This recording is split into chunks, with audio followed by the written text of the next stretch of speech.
Good afternoon, everyone. You're watching ESPN's Champ Week. It is presented by Principal, and we welcome you to the SEC Men's Basketball Tournament, where Broadway is now Big Blue, as in nation. The Kentucky Wildcats have made a statement here in Music City, and the fans are responding. Today, they get their toughest test yet.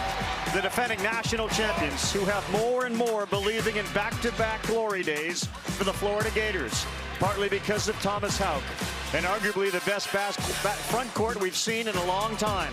Ruben Chinyelu is the Defensive Player of the Year. He's the Scholar Athlete of the Year in the SEC, and he is a double-double machine. They're dealing with Kentucky, who's feeling really good about themselves. Yesterday, they got great plays from their guards late. Oweh and Denzel Aberdeen, who beat the shot clock and ultimately helped beat Missouri. Kentucky's won 2 in a row at the tournament for the first time since 2018. Tennessee, well, their freshman phenom, Nate Amen, dealing with a bulky leg. Well, he scored 27 and got stronger and stronger as the day wore on, and they said so long to Auburn. How about the 15 seed? Ole Miss, they hold off Georgia. How'd they do it? A.J. Storr, the former Kentucky Wildcat. Travis Perry with 4 threes, and lo and behold, the 11th seed Sooners roll past A&M. It was a pack attack for Nigel Pack as he went for 20. Darian Reed, a double-double. As a result, we are down to our Elite Eight. The quarterfinals and the big boys have now shown up. Florida, Vanderbilt, first time on the floors. We'll get them during the day. And then you get to see Arkansas and Alabama, the 3 and 2 seed, later tonight on the SEC Network. Welcome, everybody. Great to be here, of course, alongside my partner, Jimmy Dykes, and soon to be joined by Alyssa Lang. I'm Carl Ravitch. It feels like Florida's tournament again. Kentucky will have a lot to say about it, but what leads many to believe Florida can go back-to-back? Well, this is where they started last year. They run to the national title, and they are capable of doing it again. One of the 3 or 4 teams are the odds-on favorite to cut down the nets at that Final Four. Ravi, we know they are built for March. Why? Because they're led by a front line that is the best in all of college basketball. Starts off with Thomas Houck, who I think is the most difficult matchup at the 3 spot in the college game today. Man, has he gone to another level this year. Alex Condon in the last 5 or 6 games, nothing finesse about 21's game. He is all about kicking your tail inside that painted area of the floor. Ruben Chinyelu, what does he do? He's a walking double-double. The Defensive Player of the Year in this league. I think he's the National Defensive Player of the Year. Those 3 guys combined for 33 points and 25 rebounds. They are hard to handle. They are, and they like to get out and run. Good afternoon, Alyssa. Joel Lenardi says Florida is playing for a 1 seed with a win or 2 today.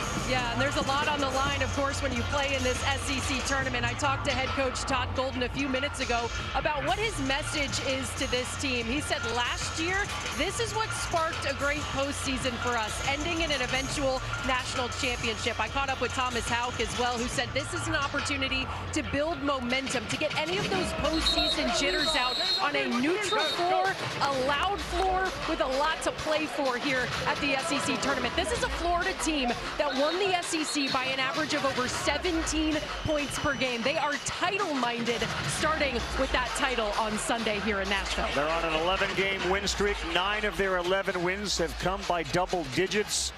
Total team effort for Florida.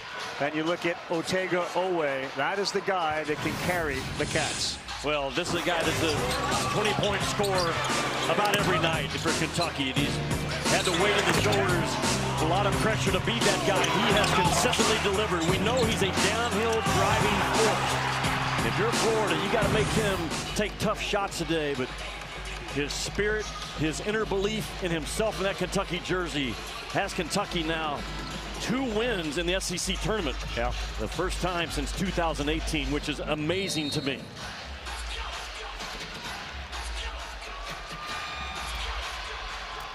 Tip controlled by Kentucky. Malachi Moreno will have his hands full today with that front court. Yesterday got into early foul trouble. Kentucky's game plan against a team that runs, maybe slow it down a little bit. Well, Kentucky's 3rd game in 3 days. Kentucky was really good in the half court Saturday in Rupp. You and I were there, although they didn't win the game. Look out. Well, you'd like to finish that with one going through the basket as Xavier Lee went down to the floor. But Chandler missed his first three, came up with a lot of clutch shots yesterday. Lee and Fland have been shooting out of their minds, and that was different than when the season started. How Condon and Chinyalu will be backed up by a 7'2" guy, Micah Handlock, and he'll come off the bench. Florida top 10 in both offensive and defensive efficiencies. There's very few weak spots in this Gator lineup. For Kentucky, Aberdeen, who is a Florida Gator, of course, transfer. Oweh into the paint. Houck denied once, and that is going to be a jump ball. Good call there by Owen Short, one of our three officials, along with Byron Jarrett and the veteran Doug Shouse.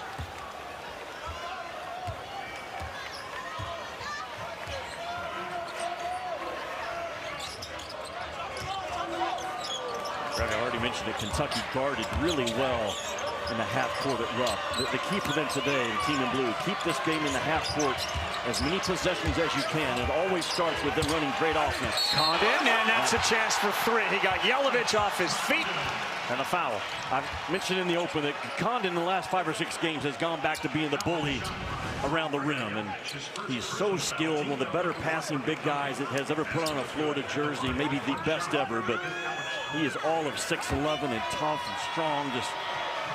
They do that to about everybody in college ball in games. They set the rules of the game early. The rules are, we are going to dominate the rim. Out of Perth, Australia, the free throw is good.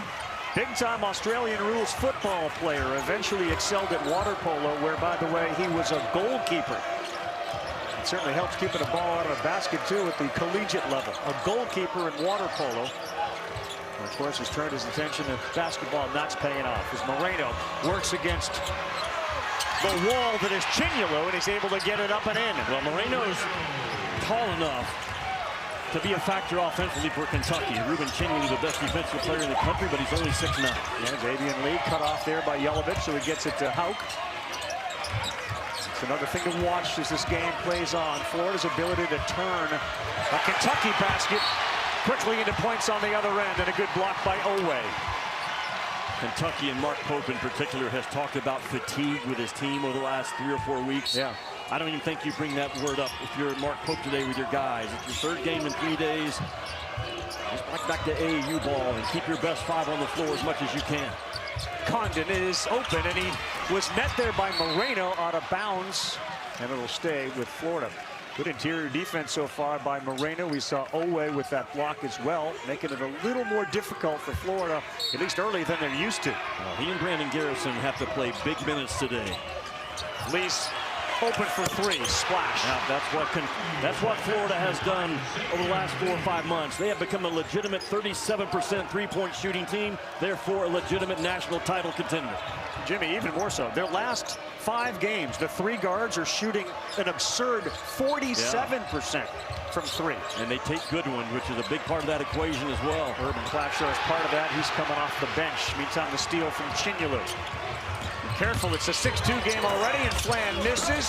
Condon can't get it to go, and a chance for Kentucky to run. Oweh spins, sees Chinyalu there, and then they caused all sorts of problems in their last meeting at the rim. They missed 9 layups. Lee penetrates to the left, and the Princeton transfer looks spectacular to start. It's an 8-2 lead, and a timeout here on the floor. Florida, are incredibly fast. Yes. Not only in transition, but in the half court. Problem for Kentucky early. Man, so many weapons for this Florida team. Xavier Lee's averaged 15 points over the last 8 games.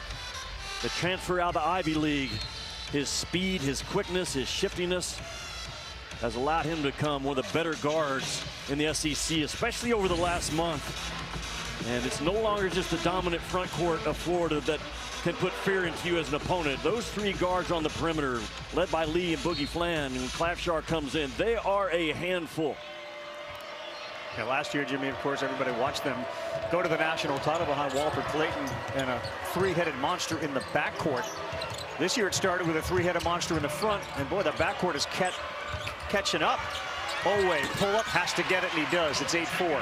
Florida's so good at running you off the 3-point line. The shot fake for Kentucky today will get them some really good, clean 2-point opportunities. Boogie Fland clapped his hands and called the play to get the ball to Lee. Went in the lane. Chandler's got great hands, and he ripped it away and lays it up and in. He is so quick and strong around that restricted arc. All up 6'9", 265, has already choked off the water for Kentucky defensively down here. Yeah, he's done that now 3 times. Massive hands and massive hand strength. Oweh's first one, no good. And Aberdeen, he's got Dioubate into the game. Yep.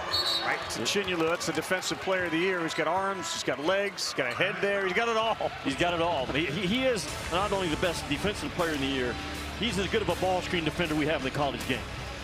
We're in Nashville, Tennessee. We're underway with the first of 4 here. It is beautiful outside. It is warming up on the inside, everybody. 25-6, 16-2 overall. They hammered the top 25, as Alyssa pointed out in the top, as they are playing for a 1 seed, according to Joe Lenardi. It's sort of between Florida and Connecticut right now. With a win, Lenardi says, or 2, they'd be a 1 seed. And they take advantage of the other team's miscues. Kentucky has got 7 possessions, Jimmy, and 3 turnovers, and Chandler's responsible for the 3 steals.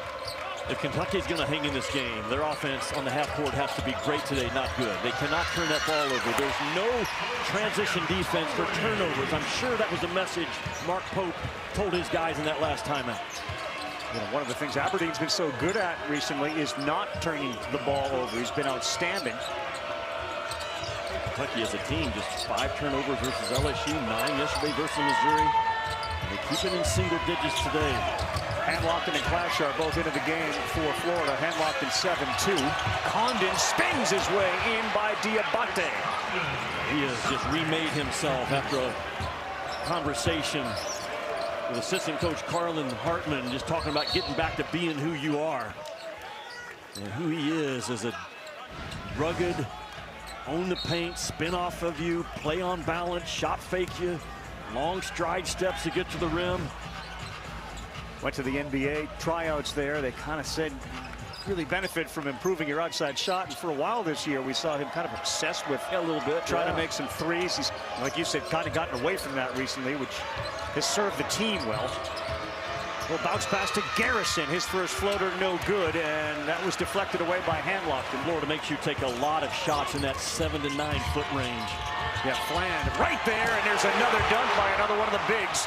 Handlockton, great pass for Boogie Fland. Remy, to your point, Florida rips that ball, and within 4 seconds, they got the ball on your rim. They put rim pressure on you better than anyone else in the college game right now. And you can see on TV or here in the arena the size differential that causes deflections like that from Clashar and a run out from the bigs. And they want to get it up quickly when they can. And that's going to be a foul on Kentucky. Well, you see the end of the conversion offense. Boogie Fland getting downhill. Now Handlockton's at 7-2. Sets that middle ball screen a little bit in transition, and this dives right out of it. They spread the floor on the outer thirds and play a 2-man game in transition. I don't know, probably 75% of the film that I watch, it seems like that's what they go to in their conversion offense.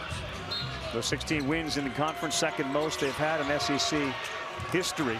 And they're a KenPom top 10 offense and defense, and we're seeing it early. And that guy's on fire to start this thing. Condon, and indicates nobody is tall enough to keep me under wraps. He's got 7 early points. He is feeling it. Doesn't get sped up in that painted area, even with bodies around him. Dioubate tries to take it at him. It makes every shot difficult. I'm going to continue to brag on Mo Dioubate. This is when Kentucky's at their best when he's on the floor, because he just figures things out and makes plays. It's great quality in life to figure things out. Yeah, good deflection. It ends up in the hands of Handlockton, and that is out of bounds right in front of Mark Pope, who thought he had it. Instead, they say it's Florida basketball. Pope's checking with his replay review coordinator, and he wants to look at it, which means he believes there's enough visual evidence to overturn this call. The previous play is being challenged by University of Kentucky's head coach.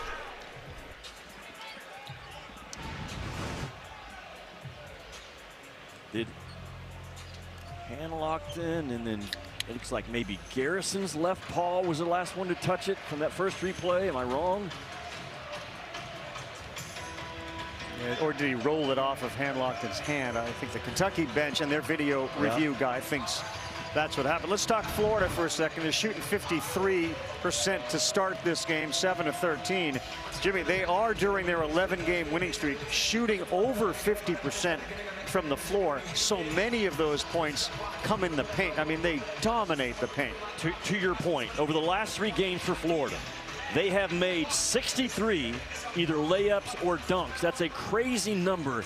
It just speaks to the strength of who they are, understanding who they are. After review, the call on the floor stands is called.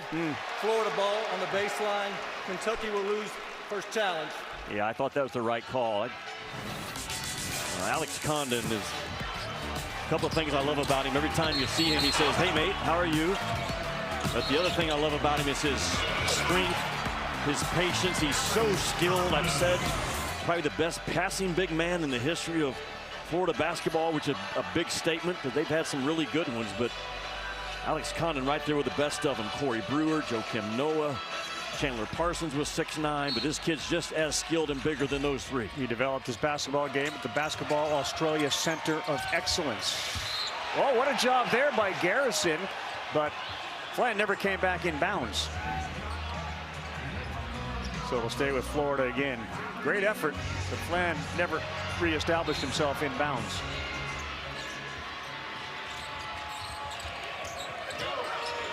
(16-8) early for Florida.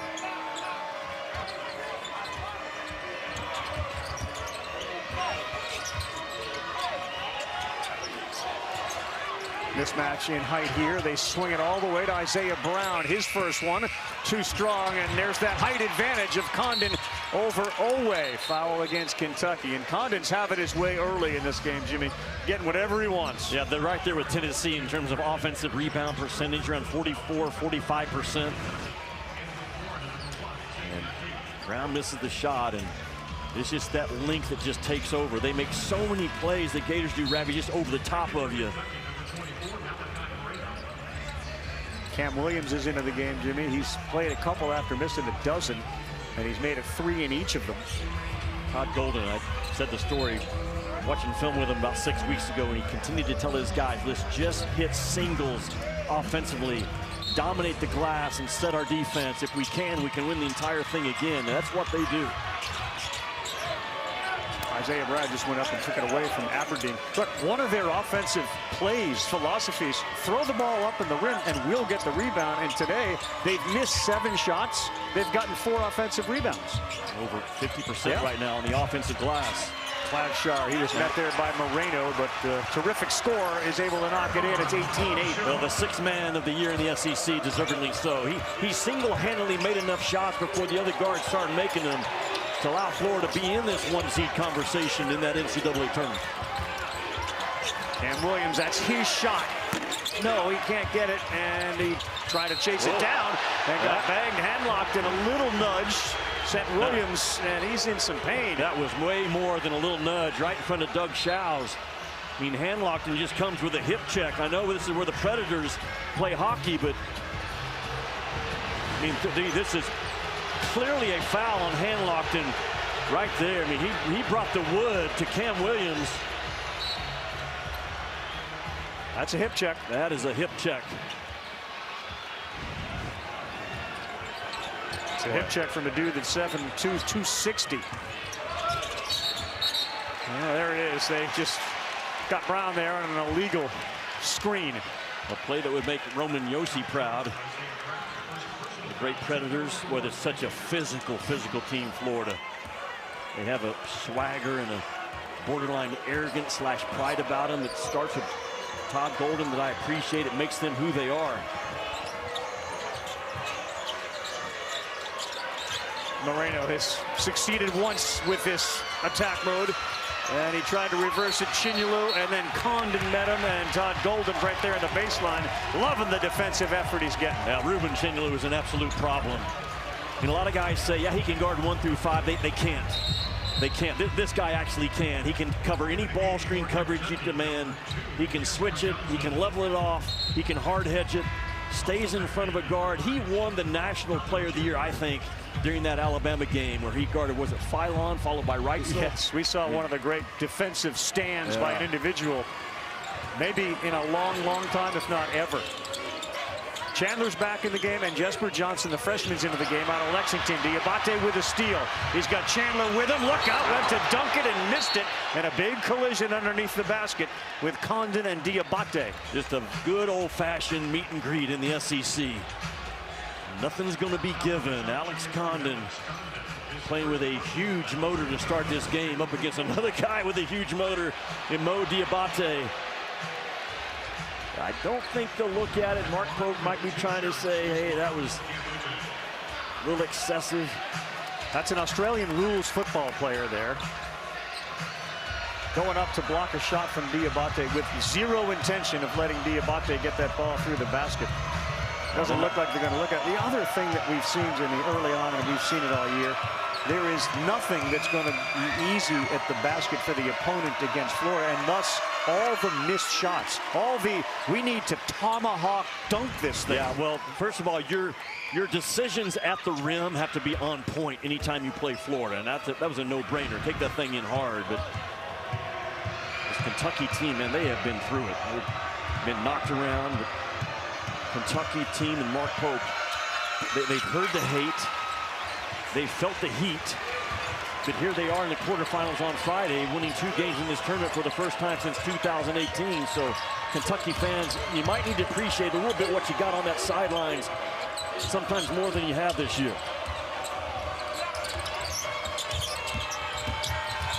Klafschar gets it up and gets it in. Urban Klafschar continues to make an impact in the minutes that he plays. He is way more than a three-point shooter, which he's Florida's best, but and he can guard that ball.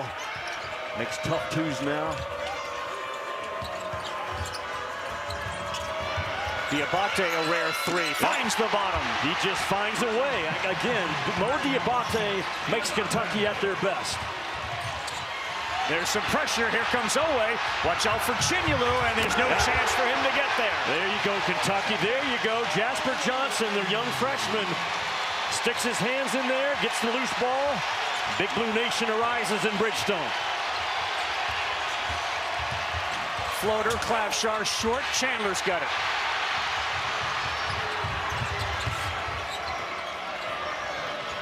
Remarkably, for as winning a player as Dioubate is, and I agree with you, he was a -10 yesterday. Does that make any sense to you? It doesn't, because he's 9.7 rebounds in 20 minutes. Look out, Mo just knocked another 3, and the Mo is now on the side of Big Blue Nation with a couple of 3s. That plus-minus stat can lie to you. And Mo Dioubate is a big-time winning player.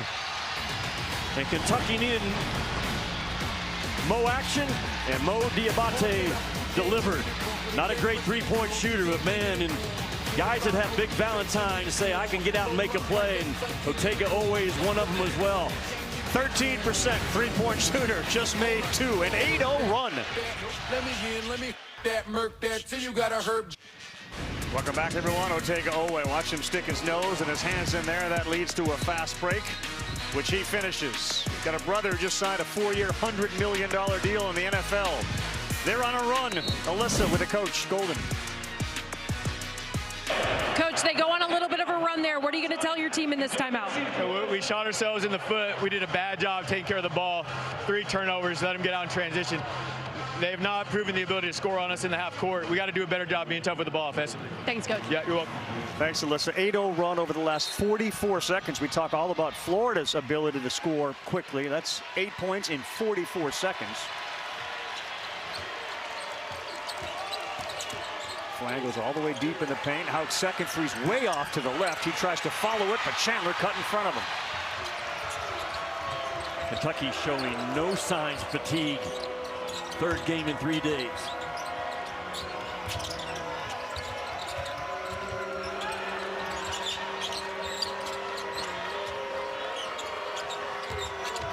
Jesper Johnson is a good shooter. He's just a freshman out of Lexington. Fades. No chance there. Dioubate. Ouch. Wrapped up and lands hard on that shoulder with Chandler on him. Well, guys, I was listening to what Coach Pope and the Kentucky assistants were saying in that last time out as well, kind of echoing the opposite of what Coach Golden told me, saying we love what we're seeing in our half-court defense right now. They're not able to score on us. Keep this a half-court game.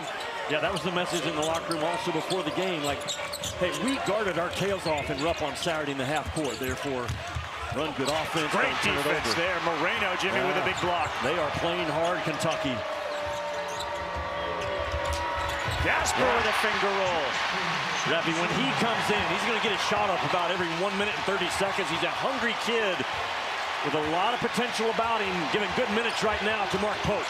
Tied at 20 in a game Kentucky has never led. Fland, yes. And Boogie got his nickname from his mom because he was a dancing fool when he was a child. Yeah, he was.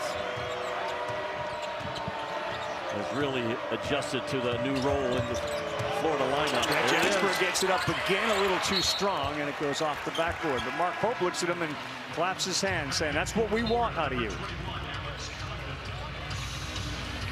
Jimmy, the Phillips 66 Big 12 men's basketball tournament. It's Kansas City, of course, and you got 1, 2, 3, no 4, but 5 in there. Arizona and Iowa State, Houston and Kansas, 7 and 9:30 Eastern time on ESPN. Houston beat BYU 73-66. Iowa State took care of Texas Tech.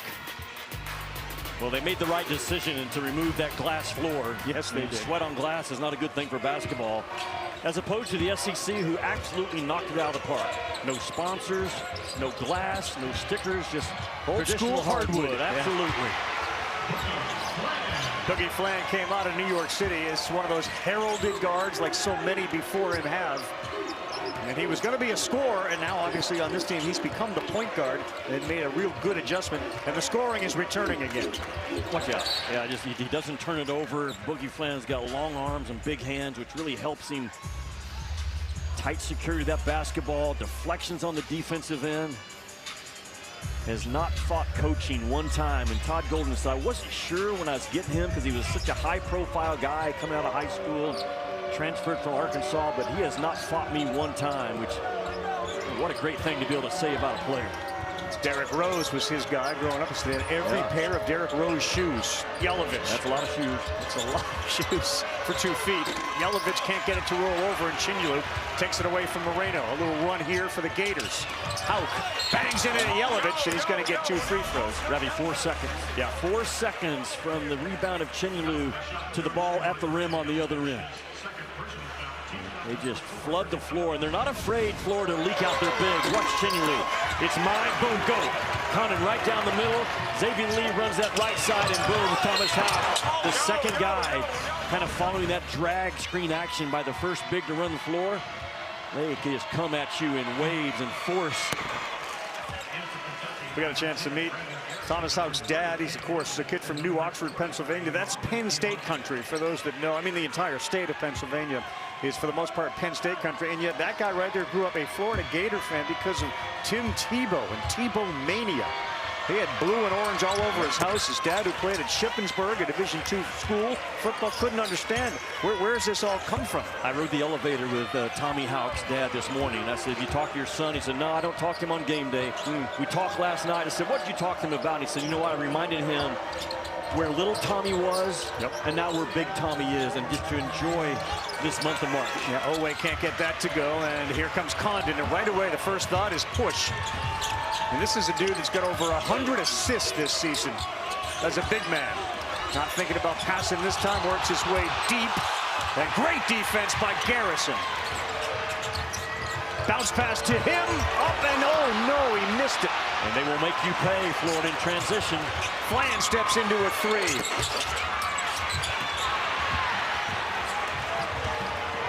Pace like this favor Florida? Absolutely, 100%. Oweh will fire. That's off to the left, and there's nobody there as they now respect the speed. They get back in time. They deflected it away, and it was Oweh to knock it out of bounds. Timeout here on the floor. Good comeback by Kentucky to make it a game. 7:23 to play. The Gators up by 6.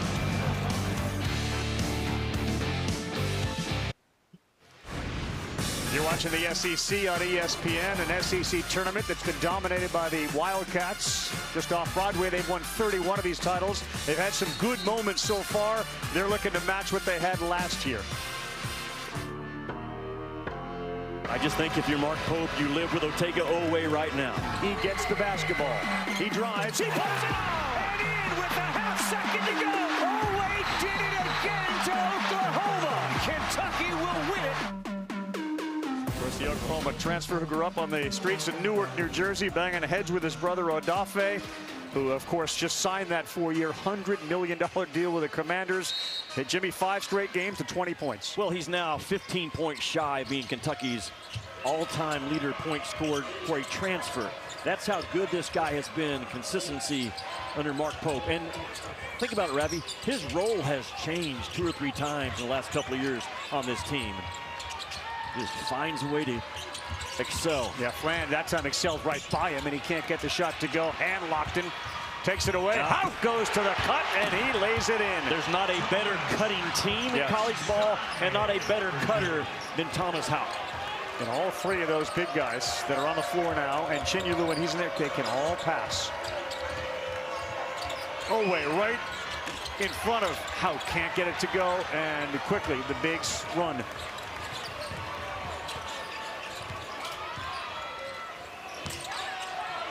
An 8-0 run since this game was tied 2020. He's got the advantage, and he knows it. And as a result, Cam Williams tied him up, so Condon gets fouled. 5th on Kentucky. Talked about the cutting ability of Florida.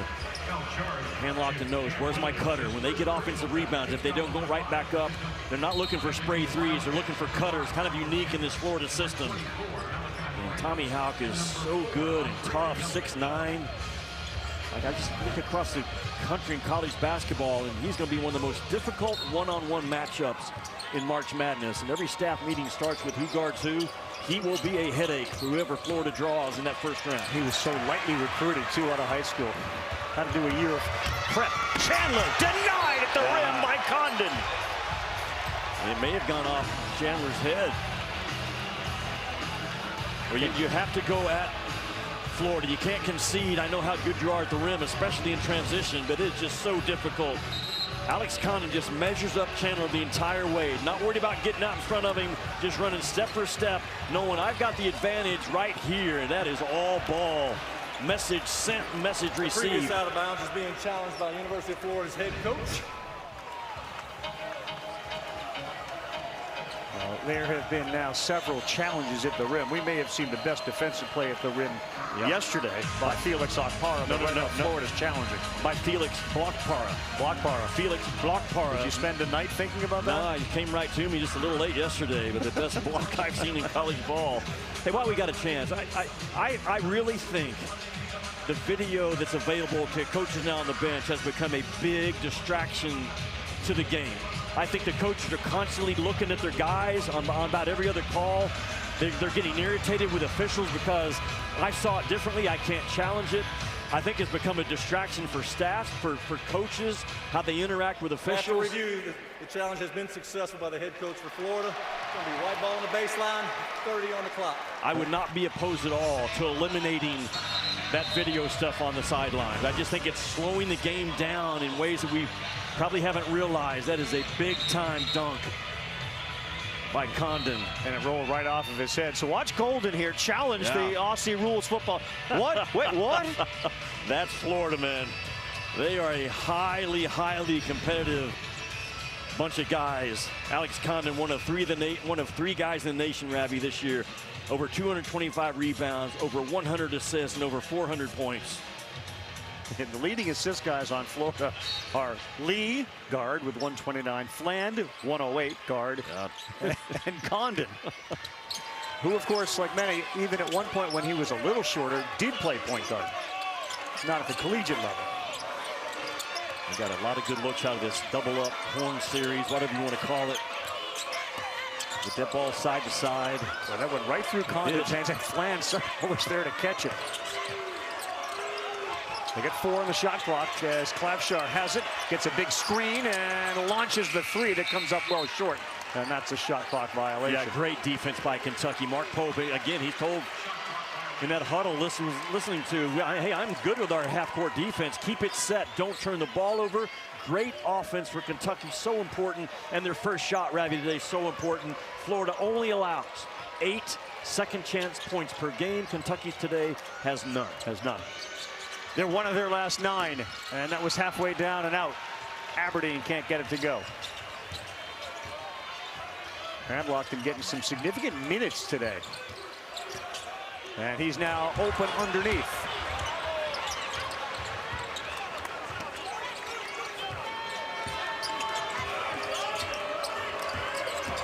Slapshaw's a three-point shooting weapon, but that's on Jelavic, came out to help affect the shot.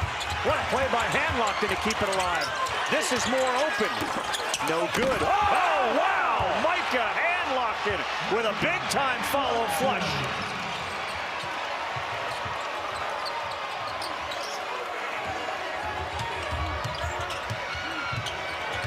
Jelavic. And another one that doesn't go. They're going to get Hauk on a foul. Owen Short right there to blow the whistle.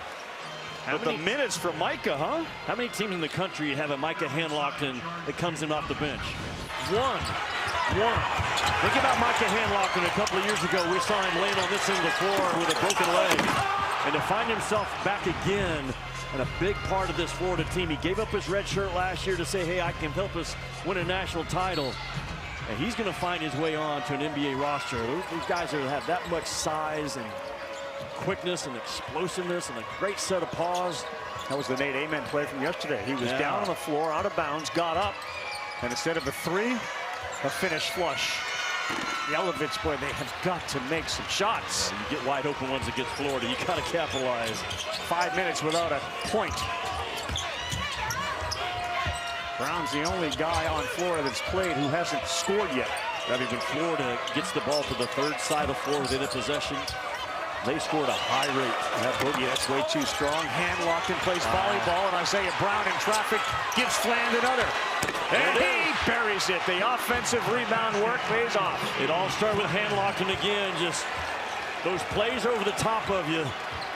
If you are not boxing off with physicality and force, you will get chewed up by Florida on their offensive glass. Oh, boy. Chandler just laid out Fland, and finally one goes through the basket after a 5:40 drought.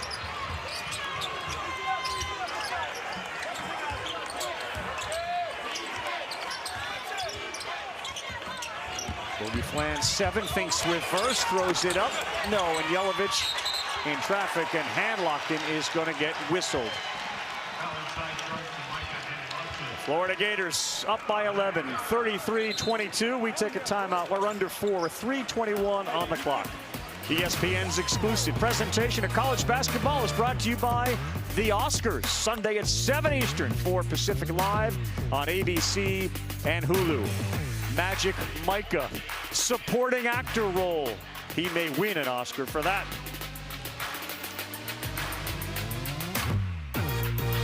Kentucky doesn't have any. They have 8 offensive rebounds. Kentucky has 1. Joe Lunardi said this morning on his bracketology update that Florida is playing for a 1 seed. Now, he currently has them as the 4th 1 seed. He said with a win or 2, it would lock it up. I think you could make the case for as many times as we've seen them, they are the best team in the country right now. I don't disagree at all. And you think about Florida last year, won the national championship, and their average margin of victory in the SEC last year was plus 10 points. This year, their average margin of victory, plus 17.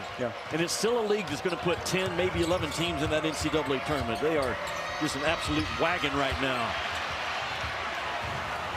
Well, guys, you were talking about the stat sheet comparisons. 2 categories that are dead even: turnovers and points off turnovers. 5 each and 4 points off of turnovers. That was one of the messages from Coach Golden in that last Florida huddle. Value the basketball, be intentional with what you're doing, and don't give them anything. Right. Oweh, he throws it up. The impact of the size continues to really hinder the shots for Kentucky, whose shooting percentage was good to start. It's coming down. It's now 34%. They're 9 of 26.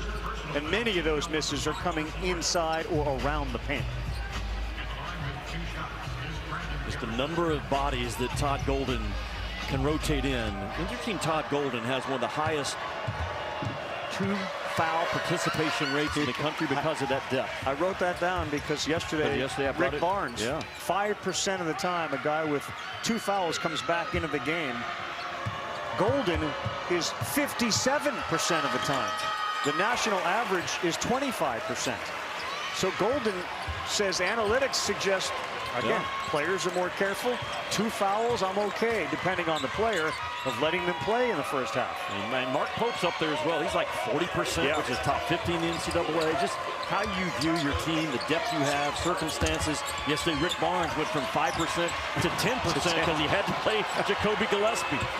And it paid off, didn't it? No doubt. Brown, a great job by Garrison. Let's see, Dioubate tried once, he's going to try again. That's a goaltender. And is there a chance for a 3-point play here or just a goaltend? They count the basket and a foul, so he's going to shoot. Well, you cannot concede anything when you play Florida. And you get an opportunity to score before that defense is set. If you get your shot block, so be it, but continue to come at it.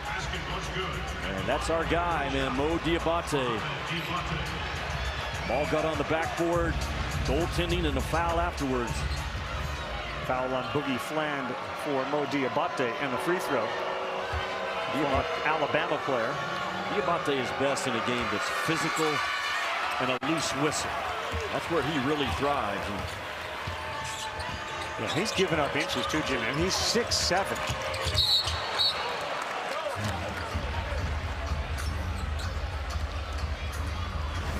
Mo is playing great.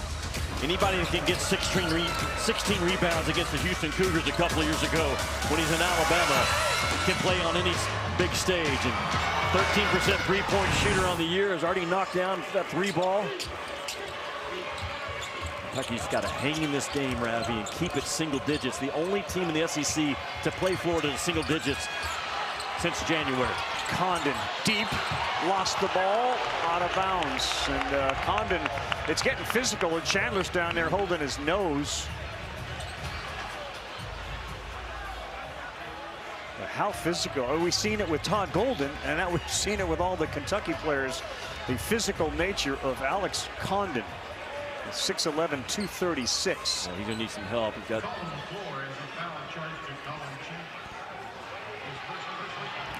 an insult to injury. The foul is called against Chandler as he walks off with blood dripping out of his nose. Good news for Kentucky yesterday when he banged in a couple threes because he had been struggling from the 3-point line. He got going early. Always look at it. Following the common foul, was just called on the floor for reviewing additional information that may have occurred after the foul. So not only the 3 game officials, Doug Shows, Byron Jarrett, and Owen Short, but Don Daly also helping as well.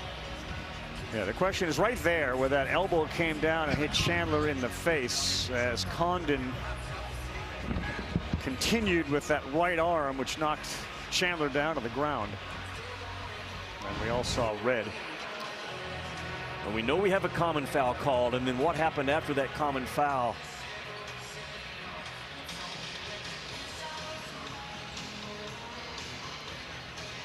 So Doug Shows is over there looking at it. I think it's important, Jimmy, to remind everybody just how big the front court is. Hauk is 6'9", Condon is 6'11", Chinyelu, who we haven't seen much, is 6'10", and Handlockton is 7'2". And the ideal rotation, and you know this as a former coach, is 8 players. And they have 8 players that play the majority of their minutes. A backup guard, a backup wing, and a backup big. That Florida front line. After review, the call as a common foul stands as called. At 21, he's going to shoot 2 free throws. Resume play from there. So that's it. Nothing after the common foul. Condon goes up, comes down. Just wrong place, wrong time for Colin Chandler. Florida, that front line of Florida, starting lineup, combined 21 feet, 750 pounds. You had Handlockton in there. Obviously, you had another 7 feet, and they go over 1,000 pounds of what you're dealing with for 40 minutes. So they all can't get on an elevator at the same time. No, they cannot. The elevator is full.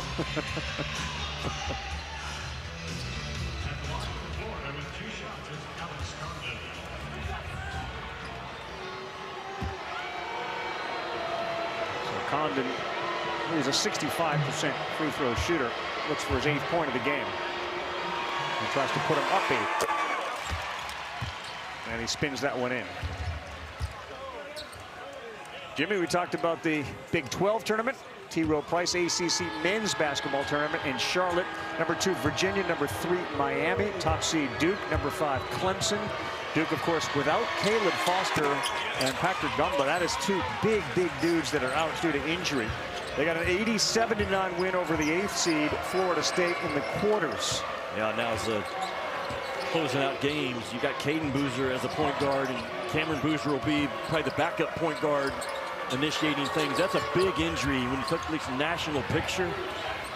Also key injuries at Texas Tech, North Carolina, Michigan. The backup point guards, I think, a big hit. They're in a struggle right now in their own tournament. Diabate's got to get it off. He does, but again, that's that influence of Condon underneath.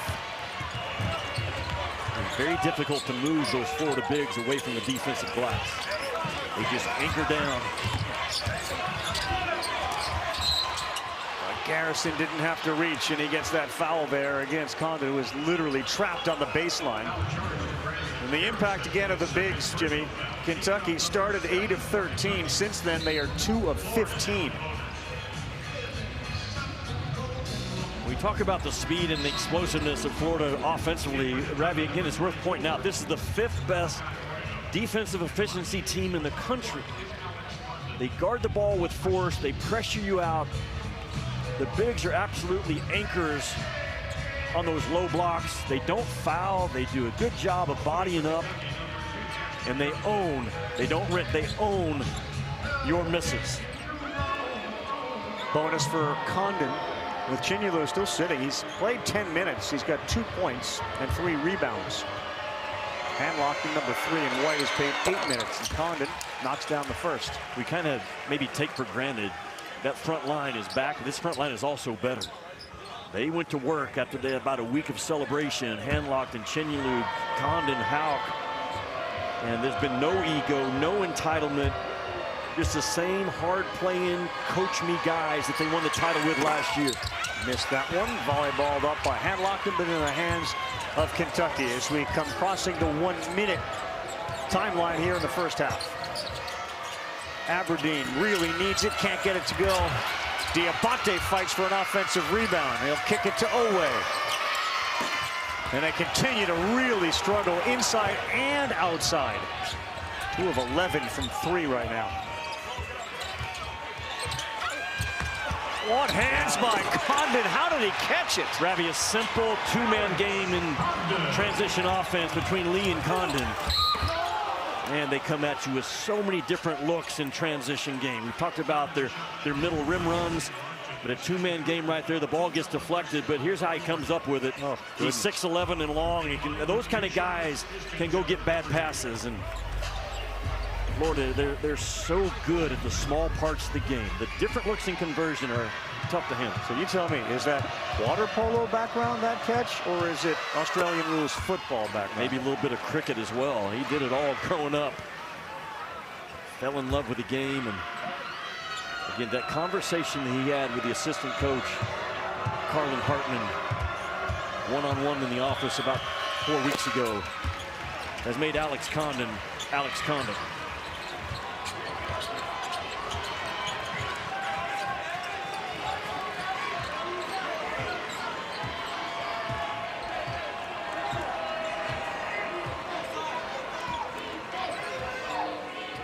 A lot of options right here, right, for Florida. I was going to say, what's the play call here? Whatever Todd Golden feels.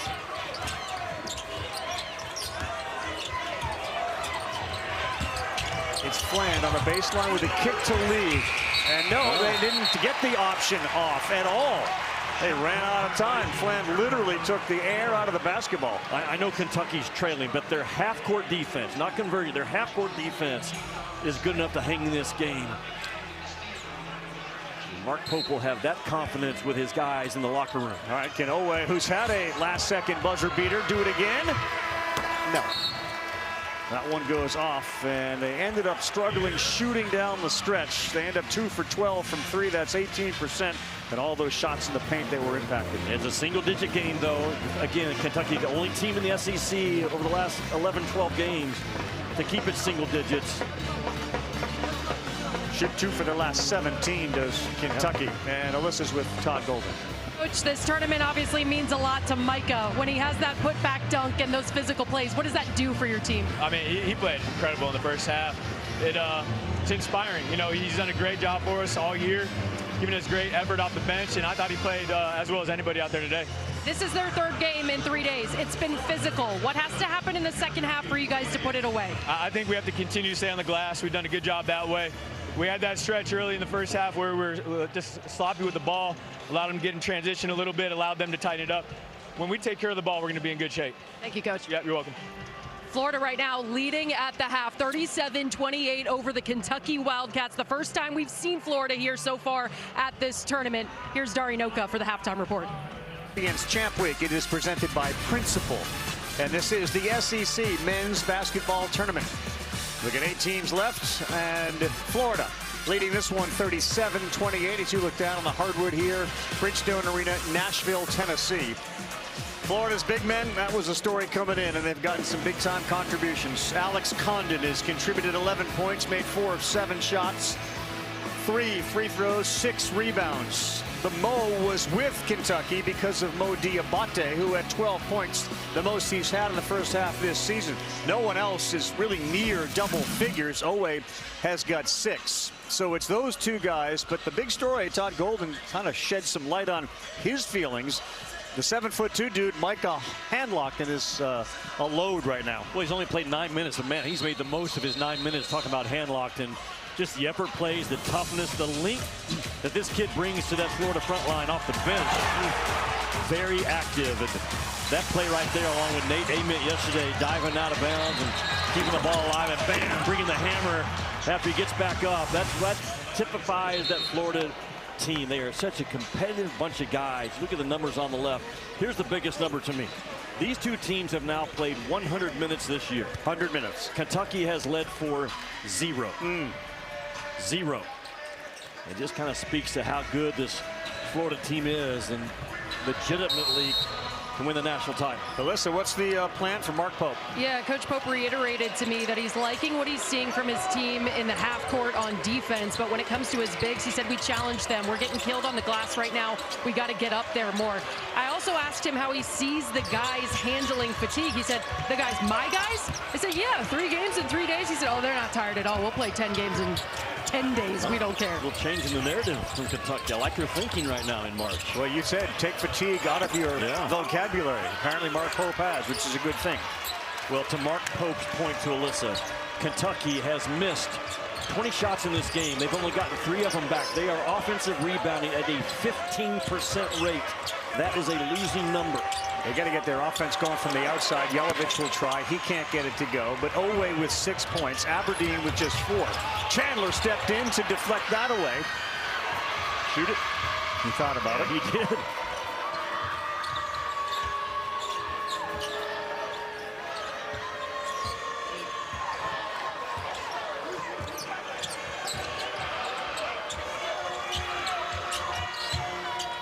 Down to 10 on the shot clock. That's a difficult shot trying to get it over Houck, and 2 challenge shot. They've missed 18 of their last 20. Florida is outstanding in their ball screen coverage, driving in the middle, of forcing the ball handler weak, which is to the left. Davian Lee, no, that's short. Chandler hustles for it. Loose ball goes to Florida. They got numbers, and an alley-oop was set up, but it was behind the backboard. So Chinyalu picks it up. Then it's deflected out of his hands. 3-on-1. Oweh right by Houck. And Oweh grimacing a little bit as he comes back down the other end of the floor. It was a little bit of an awkward stride, wasn't it, at the end? Grabbing maybe at the left knee area. Behind the left knee is Oweh. He's grabbing at his left leg, and he's limping a little bit right now, and you can see him in your screen. Well, only 6 points in the first half, and now 8 for the game. He's been hitting right at 20 on a consistent basis. That a little bit of an awkward step there at the end, and to your point, he felt something. Oweh's got to get going. Colin Chandler's got to get loose and stick a 3 in the second half or more. Denzel Aberdeen only 4 points in the first half. Condon's free throw is good. Yesterday he made a great point on Moreno's free throw shooting. What about Condon's form? He keeps it pretty simple, you know, which is the first part, I think, when you're teaching free throw shooting. Just eliminate as many things as you can. The ball maybe a little low when he first starts it, but really simplified motion by Condon this year. 15 points for the kid from Australia. 9-point game. And Oweh pulls up. No, can't get it to go. Chinyelu takes another rebound away. Chinyelu, one of the things he improved on last year, Ravi, was playing on balance, and it really shows up as a rebounder, him scoring around that rim. Foul called against Oweh. 39-30, game 1 of 4 here today. Alabama, Arkansas will be on the floor tonight, not against each other, but the 2 and 3 seeds. And the number 4 seed, by virtue of a win against Tennessee, is Vanderbilt and Tyler Tanner from Brentwood, Tennessee, right here around the corner. First team All-SEC for another one like Houck, who was lightly recruited out of high school. Yeah, 4 guards on that first team along with Thomas Houck. There are 8 billion people in the world. Mark Meinken says he's the nicest guy out of 8 billion, talking about Tyler Tanner. Says a lot, man, to be number 1 on the list of 8 billion. It does. Condon rolled that one in, and now it's an 11-point game. And Kentucky has not shot well at all. 1 of 5 to start this second half.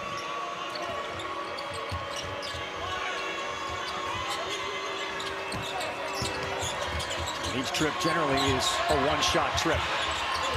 Dioubate didn't want anything to do with that shot. He's got Lee backing in, and that's going to be a foul either on Fland or Lee. It's Boogie Fland who picks it up. Florida's so quick and so confident, Ravi, in switching 1 through 5. It doesn't matter if Boogie Fland ends up on Moreno, whoever. They fight, they circle the post. Very aggressive. I think they win that line of scrimmage in ball screen defense as good as any team in this conference. It starts with Chinyu's ability to switch it or level it off. Oweh in the paint, fades away, can't get that one to go. 1 of 6 now in the second half.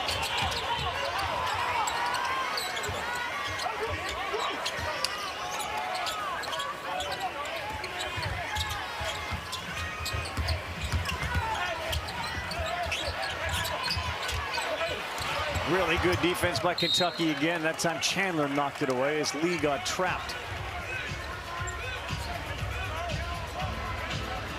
Florida Gators on an 11-game win streak. Their 16 wins in conference, second most in their history. Plus 14 on the rebounding, leads the nation. 45.5 rebounds per game, leads the nation. Fland steps into a 3. That's off the iron twice into the hands of Chandler. Can they get one to go through the basket here? Dioubate right at Lee. That's a block on Xavier Lee. Yeah, good job by Brandon Garrison to win the sprint to the front of the rim, and it's kind of a highway, like follow a semi-truck. Let him clear out the traffic, and Dioubate comes right behind that Brandon Garrison rim run, and Xavier Lee just doesn't get set. Chinyelu goes to the bench, and they bring in Micah Handlockton.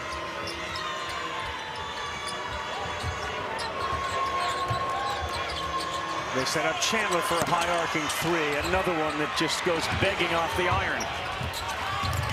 A 1-shot trip, and that's a 1-shot trip as well for Florida. 4 seconds. 4 seconds from the rip from the glass to the other end. They are electric. They've been conditioned on every miss to just go. You can see that. Dioubate finally the second field goal of the half in 8 attempts. Lee, 3 seconds to Condon. They are not afraid, talking about Florida, to leak out, because Todd Golden feels like my 2 or 3 guys can out-rebound your 5. And man, they get out in front of the defense so well. Condon's got all 8 of the Gators points here in this half. That ball's deflected out of bounds off Oweh's foot. And that competitive fire, man, that Florida can just kind of flip the switch. Starts with Todd Golden. Their size can overwhelm you, and their speed can overwhelm you as well, like a tsunami.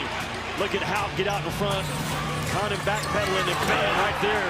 26 seconds on the shot clock. These guys are an absolute wagon, peaking at the right time, just like they did a year ago in this arena.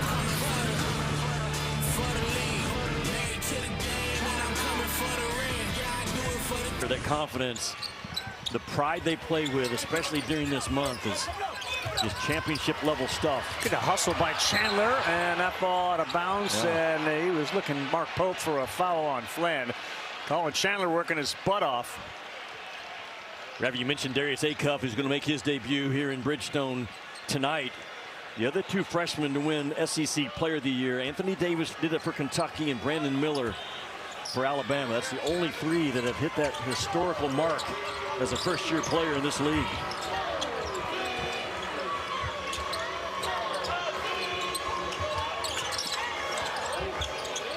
Kentucky, one of the few teams to play Florida to deficits of fewer than double figures. They're trying to get there again now as Dioubate backs Condon all the way down. He gets help from his buddy Handlockton. And boy, that was just defense from Condon and Handlockton realizing I got to go help. That's typically what a guard does, though, defensively. That second defender, when guys start spinning, it's usually from that 1 or 2 position. Handlockton is 7'2". And he understands right now, boom, go get it as he spins back towards me.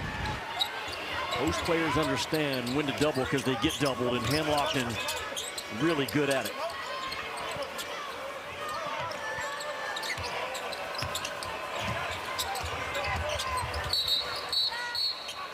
They get maybe Handlockton underneath. We'll see what Byron Jarrett has to call.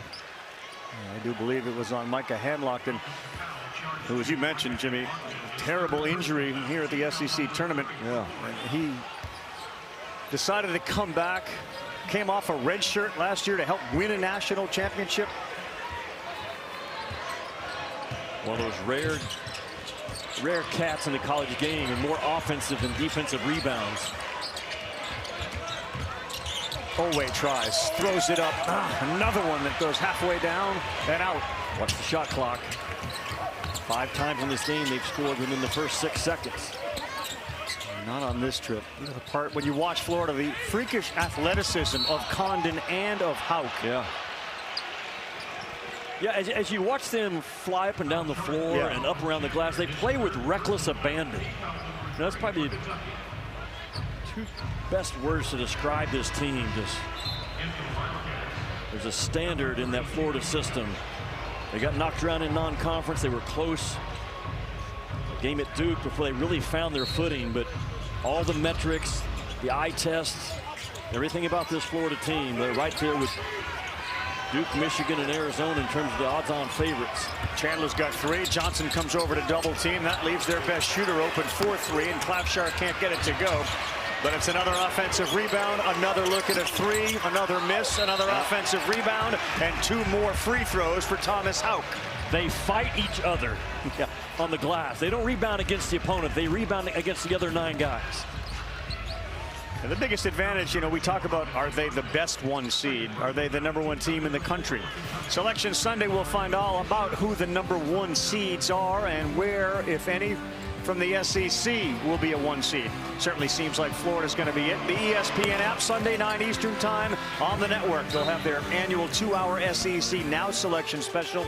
They break down the men's and the women's brackets and preview all the games the SEC teams are playing, and the experience of winning a national championship. Like, you can't deny the impact that has as they begin this journey on another pursuit of back-to-back titles. Yeah, not at all. I mean, that's something that is earned. And you think about where Florida basketball is. They have 3 national titles in the past 25 years. Kentucky has 1 national title in the past 25 years. This is the standard, the guys in white right now in the SEC.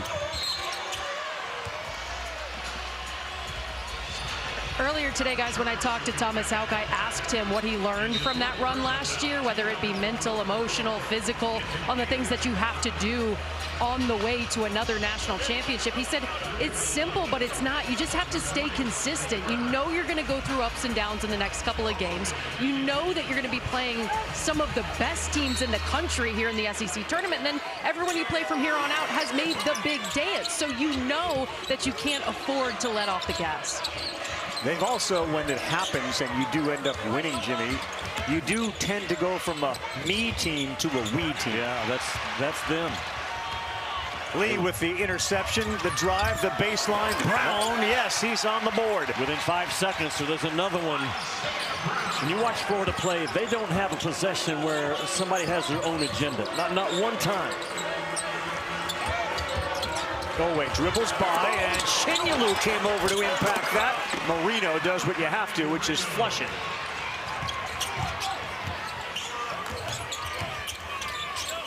Well, Brown, who just saw the first one go through, can't get that to go, but give them another offensive rebound. That's their 12th of the game. Yeah, if you don't want to rebound, you don't want to win.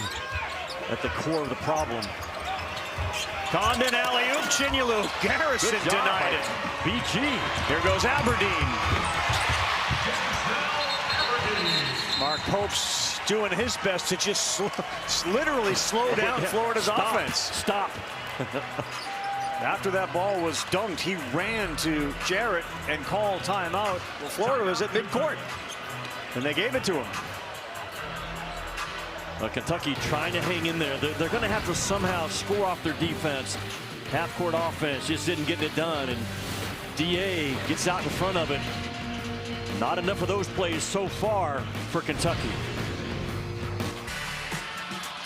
Nate Amen is a humble star. There's not enough of those in the world, and he's the next one that you'll be talking a lot about. Vanderbilt and Tennessee follows us at 3:30 Eastern Time. John Calipari's Arkansas Razorbacks with Acuff and Malik Thomas take on the Oklahoma Sooners, the 11th seed. How about 11 and 15 still alive in the SEC tournament? Man, Porter Moser's team offensively, they are really playing at a high level. Offensively as well as anybody in this league, and they are playing their way. Maybe just one win away from getting to that NCAA tournament. Handlocked in place on the bench now with 4 fouls. There's a backdoor cut. Condon, another great catch. Boy, Condon's hands have really shined today. The ability to catch some of these passes and loose balls, he's been great. And Jimmy, this is a bullet pass. Just reaches out with that big right paw, actually showing a target hand to Xavier Lee right there. This is where I want it, right out in front of him. Secures it. An amazing number in this game, Ravi. Florida is rebounding 48% of their missed shots. 12 offensive rebounds on 25 misses. And any coach in the country would take 35, 36%. Florida right now almost hit 50% in this game. Yeah, that's a big, big number. And a guy like Moreno, I know we're not talking about being tired, but I mean, at some point they just wear you down. They're a tsunami out there. He's got 4 points and 4 rebounds in 18 minutes. And that's a 7-footer who can dominate other games. Florida 1-on-4. Florida is a horrible matchup when it's your 3rd game in 3 days. Yeah. To that point. Dioubate and it looks like Chandler were getting engaged with each other.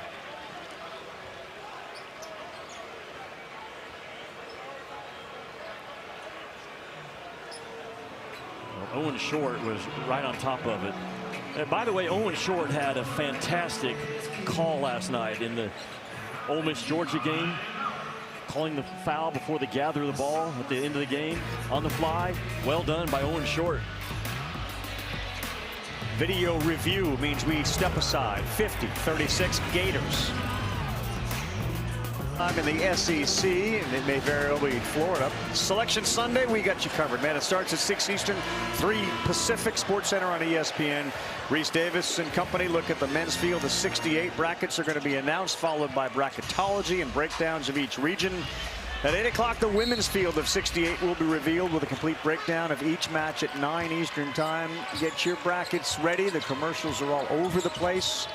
And Joe Lenardi is the man in demand bracket buster, and we go into the bunker with Lenardi the next 72 hours. Moreno down low, and he gets denied by Hauk, throws it back up, and he will work really hard to go to the line to shoot 2 free throws. Ravi, let's clean up the last monitor review as we went to break. It's going to be a Class A unsportsmanlike technical foul aside to Chandler and Dioubate. Those are offsetting, but they also both count as personal fouls and team fouls. But Dioubate and Chandler are the two that got stuck with it. Even Oweh instigated it. Yeah, they didn't see that part of it. As a result, Dioubate now has 3 fouls. Chandler has 3 as well for Kentucky. And Handlockton, the only one with more than 3. He's got 4 for Florida. No one else with more than 2. What Kentucky needs right now is that little mini run they had about halfway through the first half. Their defense caused some havoc, a little bit of chaos, forced some turnovers. They got out and ran. Still just a 12-point game.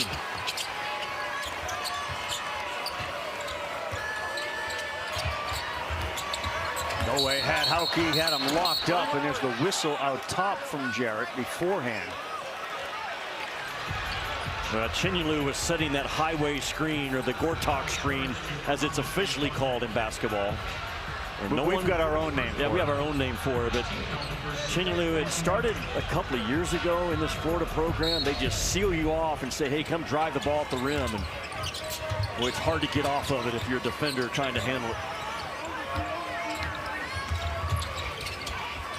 Lead back to Hauk. Wide open for a 3, and he's been off today with his shot down. To the ground goes Brown, and that's going to be a foul on Kentucky. Oweh claiming he was held. Here's the thing about Florida, Jimmy, and every parent out there that's watching who has had a daughter or son play sports. At some point, you drive home in the car and you say, you know what, hon? Little Johnny played a team, or little Julie played a team today that was just bigger, stronger, and better. That's what happened. That's why Johnny is in a bad mood. They were just better. And you could tell the other team really enjoyed beating Johnny today. Yeah, well, 109 minutes now these two teams have played this year. And Kentucky has not led for one of those 109, to your point. If I look at a guy like Thomas Hauk, if you play, let's say you play 35 minutes a game, and even if you're a point guard, you might actually have the ball 2 minutes, maybe 3 minutes in your hands. Yeah. Hauk doesn't have it near that much. What are you doing the other 33 minutes to help your team win? That sums up Thomas Hauk. He's just a fixture. He does everything with violence, with his cuts. His voice is loud. I know, Jimmy, you said that the plus-minus thing sometimes can be wonky. Yeah. He's got 6 points. He's a plus 25 today. That's my point. What are you doing without the ball? And not enough guys understand the importance of it. And Thomas Hauk does. And his energy, he talks to the ball defensively. How do you think his game translates? How does he do at the next level? The guy's a lottery pick. And now how much money he makes and his ceiling is going to be determined by that three-point shot that he just missed. But he's gotten where you got to come out and cover him. Mid 30% on the year, but he has so many other things. And an absolute star as a teammate, locker room guy, longtime pro, I think, is Thomas Hauk. Oweh right into traffic and denied again, and then he picked up the foul. Man, Oweh, Alyssa getting a little frustrated right now. Yeah, guys, on the other side, Florida's Boogie Flan just checked back in. He's scoreless so far in this half. He's been on the bench for the last few minutes. He was getting that right arm kind of massaged out from the top to the bottom, and then he was wearing one of those heated compression sleeves. Obviously back in this game, but just something to keep an eye on for that right arm. Yeah, for sure. And Jimmy, one of the, if you wanted to say, reasons people were not really on Florida early was their inability to make three-point shots. Now today it's kind of bitten them again. They're 2 for 17, but this is a team who has seen their three-point effectiveness rise to the point where it wasn't a weakness. Today it's been a little bit different for them. Good teams can identify the problems, and great teams can fix the problem. And there it is. This is month by month what Florida has done this year. Now up to 40% in the month of March. If they continue to shoot the three ball at a 40% clip and stay healthy, it will be an upset if they don't cut down the nets.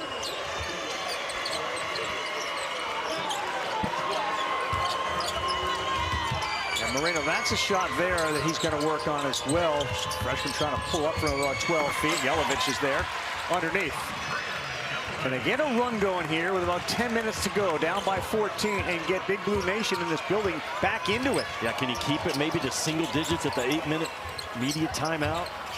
Playing this game in 4-minute segments now is Mark Pope. They dump it down low to Condon. Chinyelu fills in for him. Cut off by Chandler. Good play. And that steps. Good defense by Colin Chandler. Colin Chandler, like you said, he has fought his butt off in this game. Just not making three-point shots, but not affecting him. Not offensive sensitive, just continuing to fight and battle. And this might be the start of a little Kentucky push if they can convert right here. They got a whole Bridgestone Arena waiting for that moment. Chandler launches and gets the friendly roll. You could just feel it. Some possessions feel better than others or bigger than others. Lee dribbling all over the place, finds a cutter. Whoa. Look out! Chandler goes head over heels, and Condon's ankle he grabs.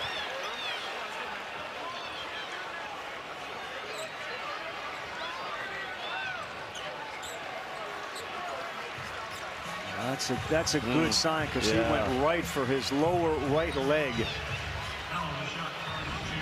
Colin Chandler comes flying in from behind.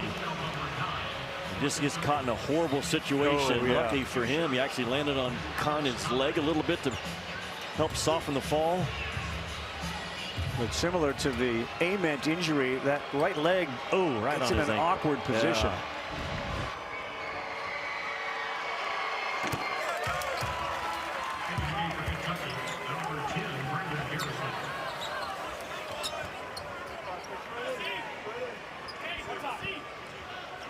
Boy, a big sigh of relief from Gator Nation in this building. They saw a horrific injury a couple of years ago, about on that same spot with Handlock to have.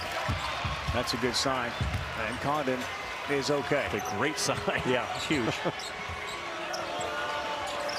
Well, if there was a run in Kentucky, those two free throws kind of quieted the room a little bit. Chandler feels like he's determined to do what he can to get his team back in it. Jelavic backs down Chinyelu and has nowhere to go. Oweh with 5, pulls up. Too strong, and there's no way you can get a rebound with Chinyelu boxing out like that. Yeah, still continue to just one and done. Kentucky only 6 second chance points in this game. Boy, the ball never stops with Florida. No, how fade away, no good. Good time there by Kentucky to clear Chinyelu out of the way. Bad pass, and Lee was right there. Here comes Hauk. He cut through the middle. They didn't see him.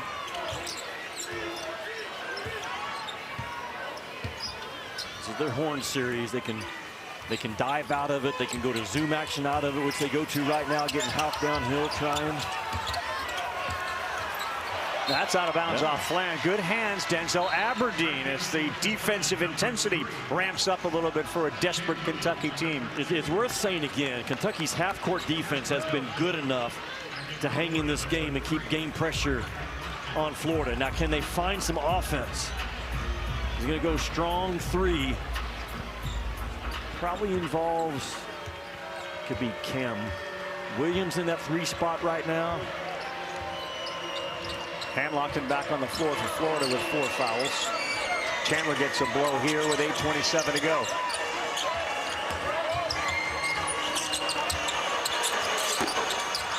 Got to make him. I mean, you simply have to make open shots against Florida. If you don't get very many of them. Jelavic 0 for 4 from deep. So we used the baseball sort of adage. You need to pitch a perfect game against him. And when you're missing shots and turning the ball over, you minimize your chances. And there's another bad pass that Hauk got in the way of, and that's going to be possession arrow Florida. Now the Gators looking to win another SEC tournament title, go back-to-back with the much bigger goal of winning the bigger one, the NCAA tournament for the 2nd year in a row. The emotion, the energy.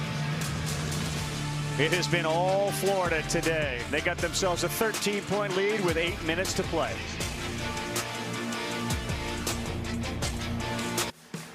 The win goes to Kentucky. Oh, Kentucky, oh, my friends. Kentucky, SEC tournament champions. And for the 30th time, Kentucky is the champion. The Cats are the champions of the SEC tournament for the 4th year in a row. 4 years in a row, ends in 18. That was played in St. Louis, and here we are, Jimmy, in 2026. Mark Pope in his 2nd season. It has certainly been a bumpy season for the Wildcats, but barring an amazing comeback, you may be looking at those 31 titles stick at 31. Got some new blood on the floor as Trenton Oweh has come in to play for Kentucky, and he draws the wonderful assignment of having to guard Condon. And for the longest of time, this tournament was called the Kentucky Invitation. Yes. And again, it's the first time since 2018 that Kentucky has won 2 games in this tournament, which is kind of hard to believe. Mark Pope understands the assignment. We talked about it all year. That number 9 banner hangs in the Kraft Center to remind them that that is the Kentucky standard. But there's no rite of passage anymore in college ball. Everybody can get players. Everybody can pay for players. Just because you have a high dollar roster doesn't guarantee success on the floor. But Kentucky has been good at times this year. Good enough to take down the Big East champions. Good enough to win at Arkansas. And they're good enough in that NCAA tournament, Ravi, to win a couple of games. Now, that's maybe not what Kentucky fans want to hear, but it's a building process right now under Mark Pope. People say that they haven't performed like a $22 million roster should. I don't know. I've never seen a $22 million roster before in college basketball. I know this. I've seen some $8 million rosters this year look like a $2 million roster. There's no guarantee. You can get players, but you can't always make those pieces fit. Conversation professional sports leagues have all the time. All the time. Fans of those teams. Wait, we spent how much money and we're in what place? That's exactly where we are in college basketball until we get national standards to even things out. I know talk around some of the power conferences within the SEC, starting to maybe flirt with we break off and set our own standards. Strange times. Hauk wants a 3. That's too strong. He hasn't been very good, but another offensive rebound. Give them 13. Whistle blows for a clock because that is showing 11 when one went off the rim. The hometown team is here, Vanderbilt Commodores, in their victory over Tennessee at the end of the year. Tyler Tanner was spectacular there. Hey, fellas, so they're watching on the big screen just in the hall that leads into Bridgestone Arena. I was talking to Mark Byington last night. We're reviewing the shot clock and the game clock at this point. Vandy coach telling me we just got to stay close on the glass in that game. Tennessee is this formidable on the glass as Kentucky is. Their ability to win the war. Yesterday, Felix Okpara was phenomenal, or as Jimmy calls him now, Felix Blockpara, for what he did. And they get J.P. Estrella. Like, height for height, that's a team that can compete with Florida. Yeah, it is. It absolutely is. They got to get past Vanderbilt. It'll be an interesting crowd in here for the next game. Vanderbilt just, what are we, 3 miles from their campus. A lot of orange in the building already for GBO. So earlier today, Jimmy, we saw Micah Handlockton go down to the ground and out of bounds. It brought up memories of this play from yesterday, where Nate Ament took a referee into the screen, then got off his butt and made a 3. Yeah.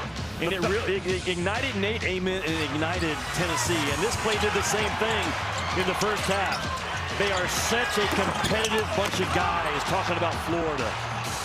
They don't mind knocking each other around and slapping each other in timeouts. Todd Golden, kind of the ringleader. He is a child in so many ways. Like a bunch of 5th graders at recess just pushing and shoving each other for fun, right? That enthusiasm, Melissa. Yeah, this is my first time watching this team in person, and it's been fun. I mean, these timeouts are absolutely energized. I was talking to Tommy Hauk before the game just about the new pieces of this team, the pieces that they lost from last season's national championship round. I said, how'd y'all get so close? He said, honestly, it was our off-season ping pong matches. We really are into playing against each other in ping pong. I said, well, who's the best? He said, me, obviously. And I had to kind of make sure that he wasn't exaggerating, that it was him. A couple other guys walked by and he said, yeah, it is Tommy. He's the best at ping pong. So the competitiveness for this Florida team does not stop when they get off the basketball court, guys. No, Tommy's been one of those guys, as have nearly every collegiate athlete. I mean, they start at such a young age, but for Houck, who grew up in New Oxford, Pennsylvania, there was a barn involved. There was a huge growth spurt late in his high school career, an extra year of prep school that finally got him on the radar. And when Florida came calling, the answer was so easy and so simple. Would you like to play here? It was a dream come true for a kid, again, from Pennsylvania, who idolized Tim Tebow and wanted to wear the Gator colors. I mean, this is a kid that only played 11 minutes as a freshman, but he just put his nose down and went to work and trusted in that player development at Florida. He went for 20 points and 11 rebounds last year in that Elite Eight win versus Texas Tech, and really jumped on the national stage in terms of, I could be playing my way into a first-team All-American next year, and he has played at that level. It'll be interesting to see, too, what the bounce-back ability is for Houck, who with 7 minutes to go, Jimmy, is 1 for 8. He's 0 for 5 from 3, and 6 of his 8 points have come from the free throw line. He doesn't care. Exactly. He absolutely does not care, and probably doesn't know that he's 1 for 8. Dude just plays.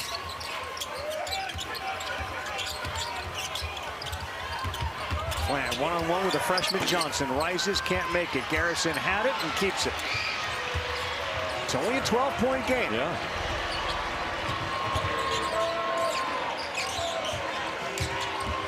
Aberdeen and Oweh took over late. Noah, that's his specialty. He can't get it to go. That's why he's in the game, and Trenton Noah can't get it. They are 3 for 17 from 3. Noah has it. He's got 2 guys out here, and it's Oweh. Now it is 10, Jimmy. Is exactly what Mark Pope had to have. He's got to stay within fighter's distance. Only down 10 at the 6-minute mark. Can he get Bridgestone going with a little bit more of a mini run coming out of this timeout?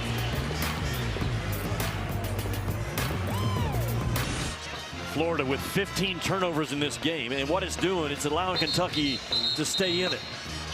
And now Mark Pope's in a position where he's trusted his half-court defense. They got to continue to stay aggressive, score off of their defense, and maybe Otega, Oweh, and Aberdeen over the last 6 minutes. They did it yesterday. They came alive at the biggest moment, and man, there's none bigger right now for Kentucky, with Florida right in front of them. Another game in double figures for Oweh. Florida, to your point, Jimmy, this half, 4 field goals, 9 turnovers. Jesper Johnson picks up a foul. Mark Pope puts his hands over his face. Mark Pope he is relentless, absolutely relentless as a worker.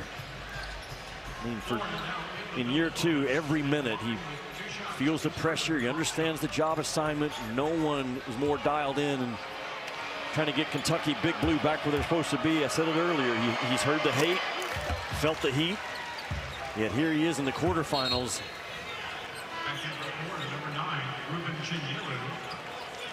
Well, there it was. Yeah. And you get the sense that a lot of folks, most of them in Big Blue Nation, want him to succeed. Absolutely. Because he's one of them. Absolutely. Klopshar's not the right guy to grab and foul. He's a 92% free throw shooter. He made both. They're back up by 12. Just can't get downhill Oweh in this game with consistency. And Noah can't get it to go. It is so frustrating. As Houck's on the floor, they're trying to get a timeout call. Did he get it? No, it's a jump ball. It'll be Kentucky basketball. 3 out of 18 now from the three-point line, and they have missed some wide open looks that you seldom get against Florida. Combined, we got a 5 for 36 effort going. Not good. This is Florida's first time in this building this year. They didn't come for their early morning practice. I don't know if that factors in at all, but well, again, it's not easy, Jimmy, for a guy to come off the bench, even though that's what you do. You're a shooter and make shots, and Noah has had 2 chances. With shooters, you got to see one go through, and then things can change. There you go. Chandler's set. Garrison gets called, and yes, the shot did go through the basket. A huge call and a right call. When I looked at it initially by Garrison, you've got to get set.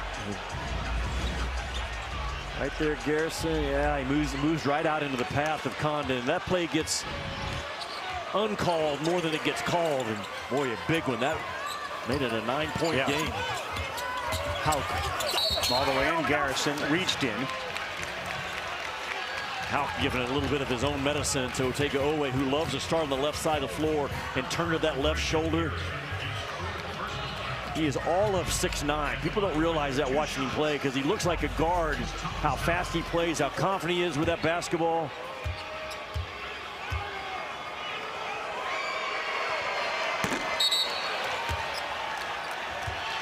They just got a technical foul on Oweh or Mark Pope. Todd Golden was over there, and he was in the ear of Byron Jarrett.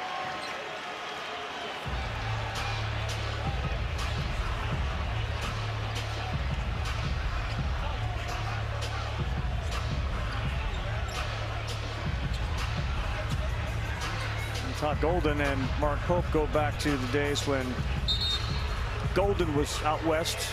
Mark Pope, Pope was furious. He's not done. No, he might not see the end of this one.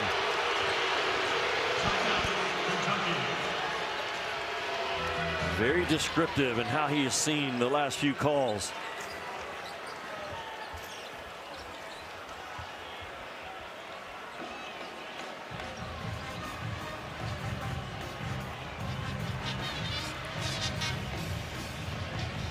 Todd was at San Francisco and Pope was at BYU. They had a whole bunch of battles, and on some level it felt like it may have drifted into the personal area, but it's 58-46, and that last exchange, Golden was at the edge of the coach's box. Pope was at the edge of his coaching box. Oweh was at center court, and it was like a triangle conversation going on, and finally Jarrett had enough, and he called a technical foul on Oweh. Well, this Florida team can get under your skin if you're not careful. And I do appreciate the pushback by Kentucky in this game. They have not been punked in this game one time from the Sky Canyon. See right here, Oweh's going right into the ear of the official, and finally Byron Jarrett, right, that stuck him. He was late technical yesterday in the Auburn game on Stephen Pearl. 5.5 minutes. To your point, you get under a team's and a player's skin. They just had that Garrison call go against him, and now a couple of extra opportunities for Xavier Lee.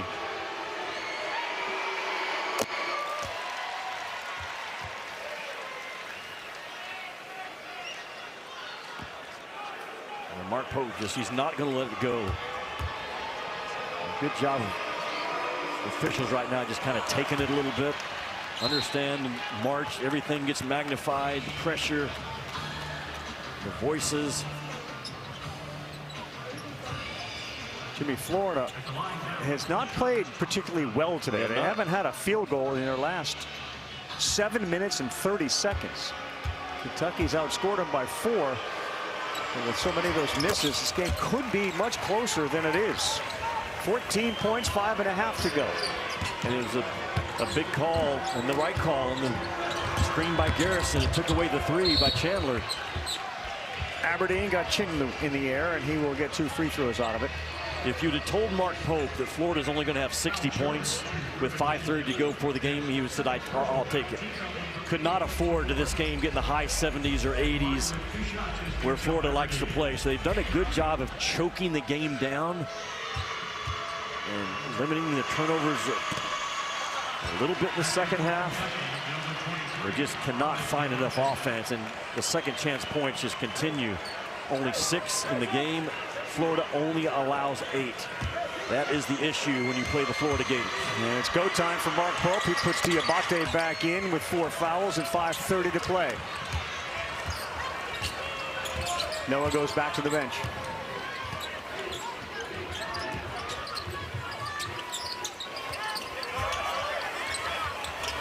Chinyalu spins to the baseline. Garrison has it. They're going to get a call on Chinyalu. Good hustle again, this time by Brandon Garrison. Brandon Garrison was the hardest playing dude in their opening game. And he's had spurts of that today. Mark Pope loves to talk about the maturity of Brandon Garrison as a dad, as a husband, how it's balanced his life, how he sees the game of basketball now, the importance of it, the seriousness of his preparation. Dioubate grabbing in his left wrist, Jimmy. Grimacing. His thumb area. Boy, hot and healthy is so important in March for teams that want to do damage.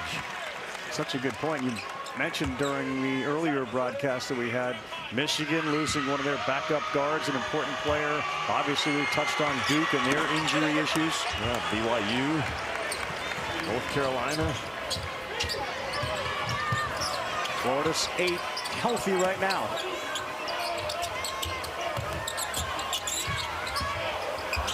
Yeah, Houck lost that ball. They got another chance to get it within 10, if not 9. 16 turnovers. Not playing at a national title contender right now. That should have been a no turnover possession for the Florida Gators. They just could not get it done, and the door continues to stay open for Kentucky. And a made 3 from here would be huge. Yep, Chandler wanted it there, and then they throw it into traffic. Here's Dioubate. No go. And again, it's the 13% three-point shooters who was left open.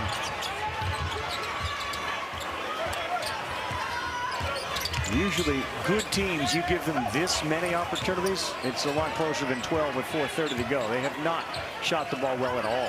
Kentucky's ball screen defense has been good. They continue to fight over the top of it. Condon will take a 3. He's worked so hard at that, can't get it to go, but give Chinyalu an offensive rebound and a putback.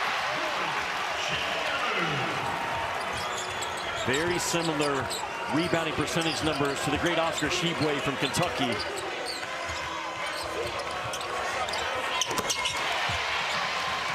Aberdeen gets the 3 to go. That was the first field goal for Florida in 8 minutes and 50 seconds. Chinyalu's offensive putback.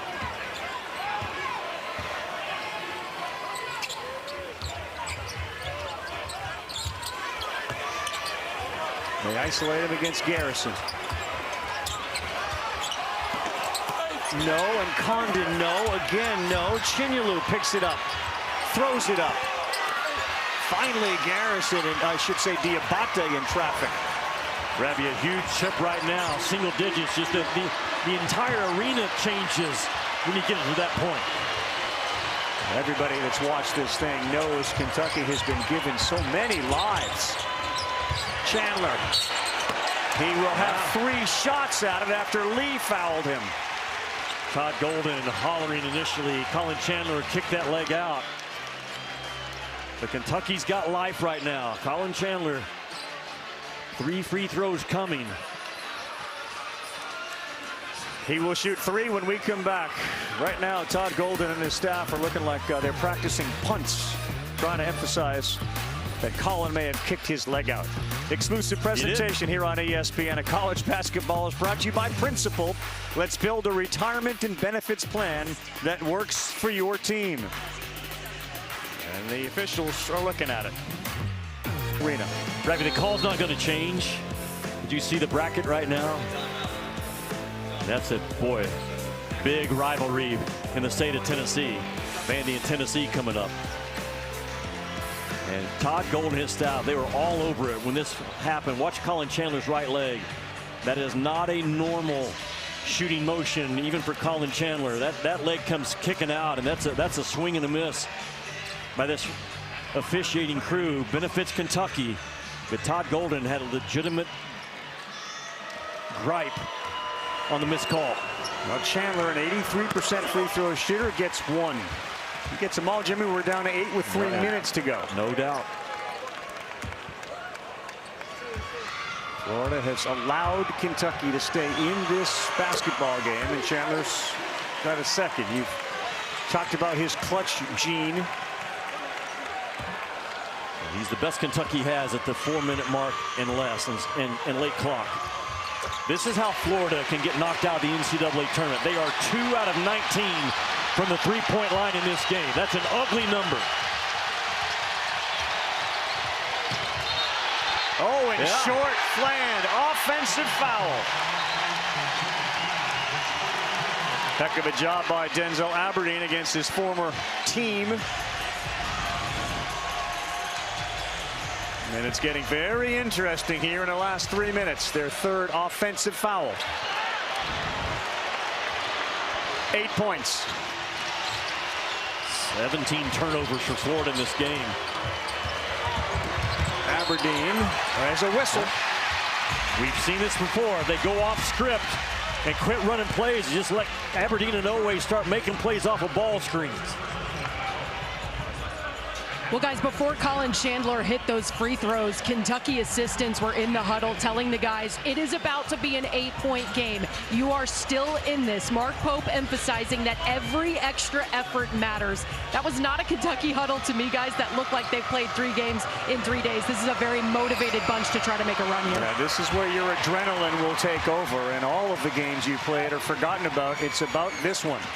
They've done it a bunch of times, 5 double-digit comebacks, 4 of them in the SEC. And they have played Florida as tight as any team in the conference. And he makes them both. Ball game, 6 points.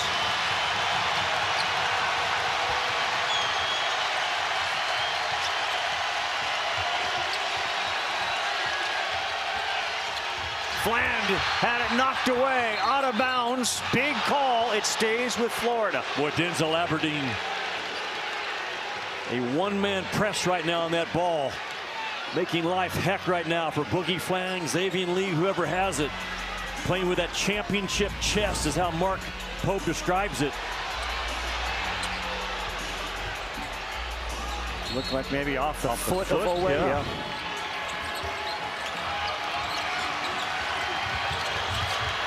Condon works against Dioubate, double teamed. How comes in? Boy, whistle here from Jarrett. And the crowd here very much in favor of Kentucky. Didn't like that call. Well, the best cutter for Florida just made a big-time cut, Thomas Howell, because that ball was kind of stuck. And it sends Colin Chandler to the bench with his 5th. It's a big loss because Mark Pope will be the first to tell you that he is our best clutch shooter. Yeah. Trying to close out games. Mark Pope taking his time. Going to come with Jasper Johnson. A big moment for the true freshman. Still buying time.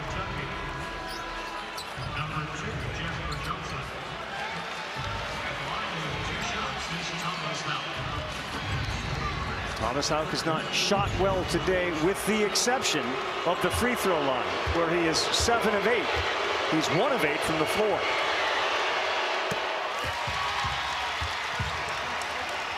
%78% though on the year, Thomas Houck in conference play. Coming in this tournament, 72 made free throws, the most by a Gator.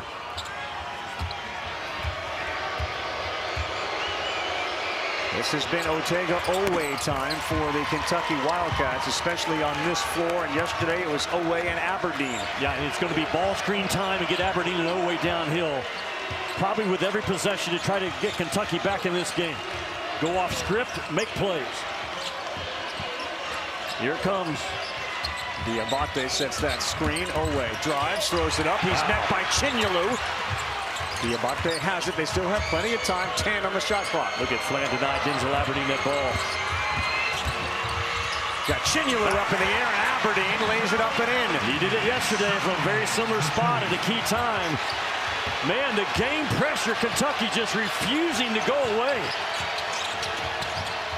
Fland, too strong. He gets his own rebound and dribbles into safe space. You can say Florida's not playing great, and they're not. Kentucky's had a whole heck of a lot to do with it.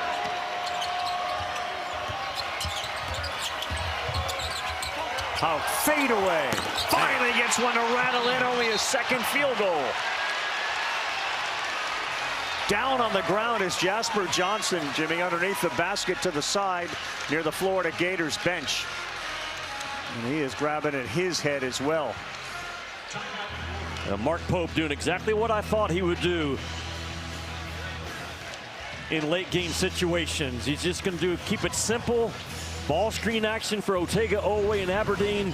Option 1A and 1B, and Dioubate sets just enough to get Aberdeen an angle. Under review. He goes right at the Defensive Player of the Year, Chandler, for the finish. Look at Thomas Houck, all of 6'9". Just pivots the pressure off, rises and fires, makes it tough too. And but what a game right now. And here's the injury. Jasper Johnson gets contact to the head area from Chandler. Not a lot there. I think he sold it about as hard as you can sell it. I don't think there'll be anything that comes out of that.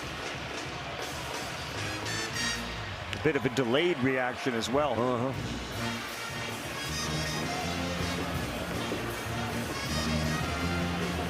Well, it's 66-58, 98 seconds to go in this one. And the comeback Cats are in a familiar position. The touchdown pass to Moreno from Chandler.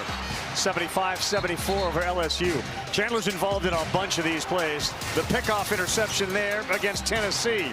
They beat him by 2, 80-78. And again, it was Oweh, and it was Aberdeen. And then this one, Chandler another 3 to give him a 3-point win. He's been in the middle of everything, and now he's on the bench with 5 fouls. I talked about it yesterday. One of the reasons I like Kentucky starting next weekend is because this is a veteran, hardened, they've been knocked around team. And those teams, they sometimes find a way to come together at the right time. Them refusing to go away in this game has told me a lot about the vibe of Kentucky, the belief they still have. As we stare down Selection Sunday coming up quickly. Ball in the hands of the freshman from Lexington, Jasper Johnson. At some point it's got to be in Aberdeen's hands, or Oweh. It's in Aberdeen's now. Big screen from Garrison. Aberdeen fires. Yes, he gets another one. Yes, sir. Just keeping it simple. Trusting Denzel Aberdeen now those ball screens. And nobody wants it more in blue than the guy that played for the Gators last year than Aberdeen. Yeah. Boy, Houck was thinking about that 3 as Lee dribbles with 10 seconds to go on the clock. Biggest defensive stand here for Kentucky of the game. Lee. Oh, man! Knocks down a critical 3. He has been so good over the last 8 or 9 ball games.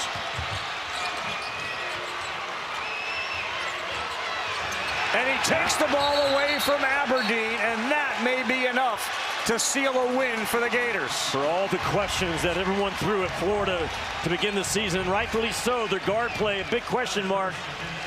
Xavier Lee out of the Ivy League just may have advanced Florida to the semifinals tomorrow. Ball screen up top. Condon rolls out of it and then comes right back. Going to his left. Get those feet stuck underneath him. Xavier Lee. Boogie Flan, Clafshar making enough threes. And then very next possession, just trapping the life out of Denzel Aberdeen on that sidelines. And I asked Xavier Lee before the game, you'll be nervous in an SEC tournament like this? So, man, I play for the Florida Gators. And to your point about how national championship locker rooms the following year just feel a little different, he's picked up on it. Yeah. Kid out of Toronto. Played baseball growing up, and obviously basketball. Crushed by the Blue Jays, losing the World Series, but he's got made bigger personal goals right now. Lead goes to 9, thanks to Xavier Lee.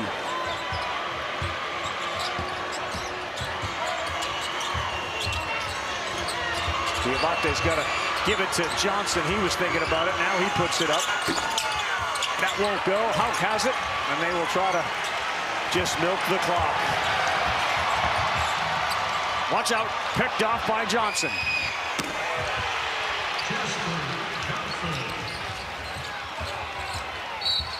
And the foul against Flan. It is Hardly been a work of art for the Florida Gators, but they appear as if they are going to move on after winning their first game of this SEC tournament. And it was a hard-fought, ugly game.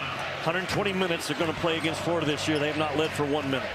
But they have played Florida to single digits every single time. I know moral victories, forget about that. I'm not going there. I'm just telling you, Kentucky's got enough stuff to win next weekend a couple of games. Defensively, they have really grown over the last month.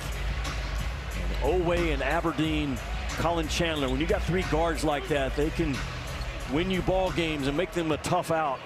Not at all where Kentucky is expected to be in the eyes of Mark Pope. They showed well in Bridgestone this week. They did, and there's got to be something for familiarity. I mean, this is the 3rd time these teams have met. They know how to defend each other. They know what you can do to disrupt the offense. Other teams haven't seen Florida or Kentucky like these teams have seen each other. Those wide open missed threes by Kentucky are huge. 5 out of 22 Kentucky from the 3-point line. I'm going to say 7 or 8 of them were wide open, unguarded shots. Don't forget Tennessee and Vanderbilt about 30 minutes after the completion of this one. Ooh. I think it's now 49 to 27 rebounds. That's what Florida does to you. Florida's only been out rebounded twice all year. Once by Arizona and once by Texas. That's it.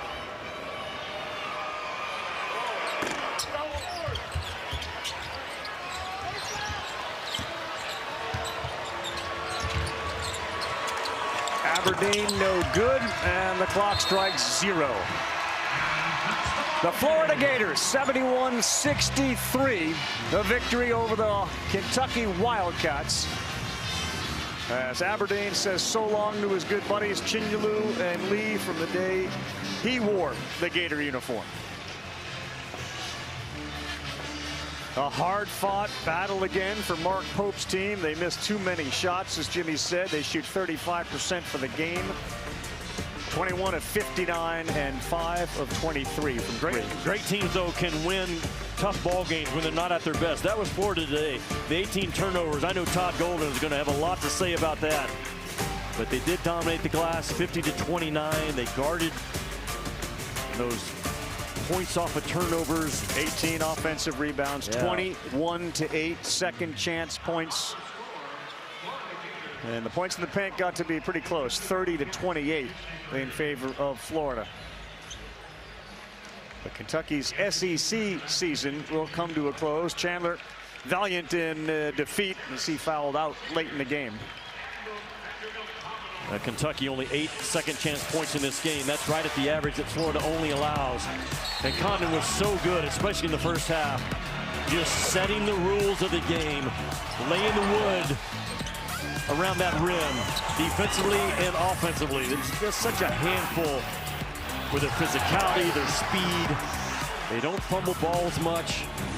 They are the rule setters, led by 9 in white Ruben Chinyelu, and they advance to the semifinals tomorrow. Shots you're going to remember in this one because it got close late. Xavier Lee step back 3, and Thomas Houck's off balance 2-point shot on a day in which he did not shoot very well at all. But those are the 2 shots that drove the final nail into the coffin to go with the missed shots. Handlockton played a really good game as well. The front court was dominant.